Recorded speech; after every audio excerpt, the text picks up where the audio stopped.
looks like rabbit season. Yeah. Let's get him. Follow Bugs Bunny to Holiday Inn. We're back! Looney Tunes mugs from KFC, just $3.99. Sylvester, Yosemite Sam, Daffy Duck.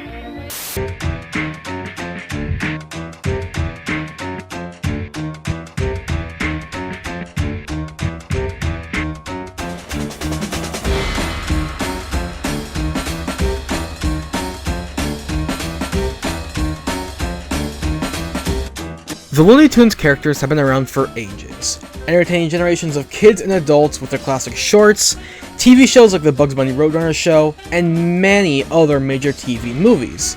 So it's kind of hard to imagine that in the early 60s they had a very, very big dip in popularity. Right after the Warner Brothers animation studio shut down in the mid-60s, and the production of the classic shorts weren't really being made as often, it was kind of hard to go ahead and see all the Looney Tunes characters in any sort of media. In fact, the only way you could really see Bugs Bunny and the others was basically watching either the Bugs Bunny show, which ran all the classic shorts, or watching the new ones made by DePatie Freeling. And let's be honest, those new DePatie Freeling shorts are some of the worst you could ever see those characters in. The animation is sloppy, the voice acting is terrible, and honestly, they're nothing compared to the old ones made in the golden age of animation. So, what could they really do? Well, let me tell you. In the mid-60s, the Looney Tunes characters started to show up in commercials. That's right! Commercials! Where they were seen advertising products like Tang and breakfast cereals.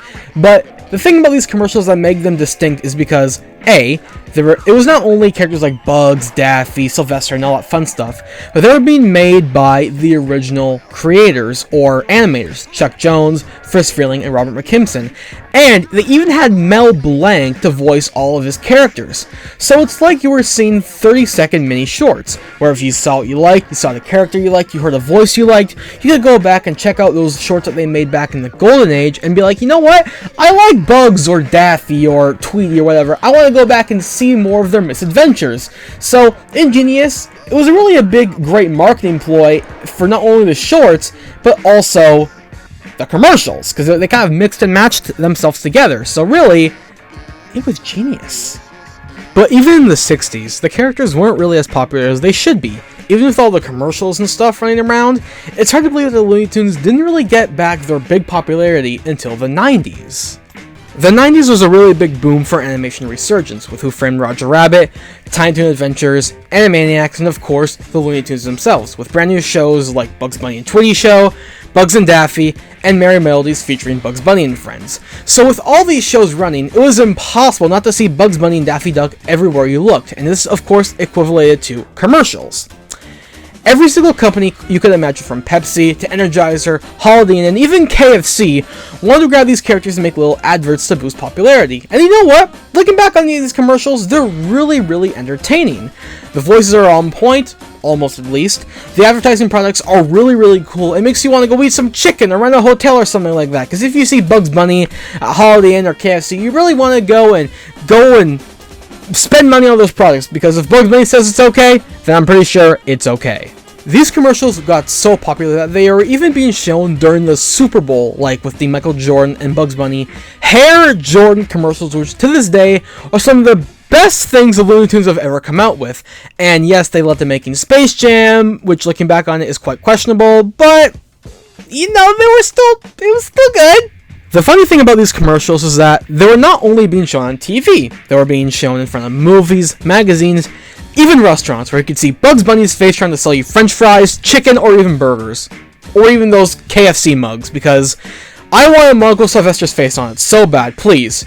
Give me that pussy right now, I want it. These commercials were even so popular that they continued to make them into the new millennium, and they continued to make them until around 2004, and the reason why they stopped is because the most recent movie, Looney Tunes Back in Action, basically underperformed and basically lost money at the box office. And that basically caused the drought that we're in now, where there's no new Looney Tunes content being produced. So yeah, you can thank Brendan Fraser for the fall of Looney Tunes popularity. Thank you very much. And I'll be real, it's a real big shame because those 90s commercials specifically are some of the best things you can ever see. I mean, there's new voice recordings, new animation, some of the jokes are very, very funny. I mean, some of my personal favorites include the Holiday Inn one you saw at the beginning, the Wile E. Coyote Pepsi/Energizer commercials, which both are really funny takes on Wile's own cartoons. I mean, come on, you replace the Roadrunner with a Pepsi machine and the Energizer Bunny.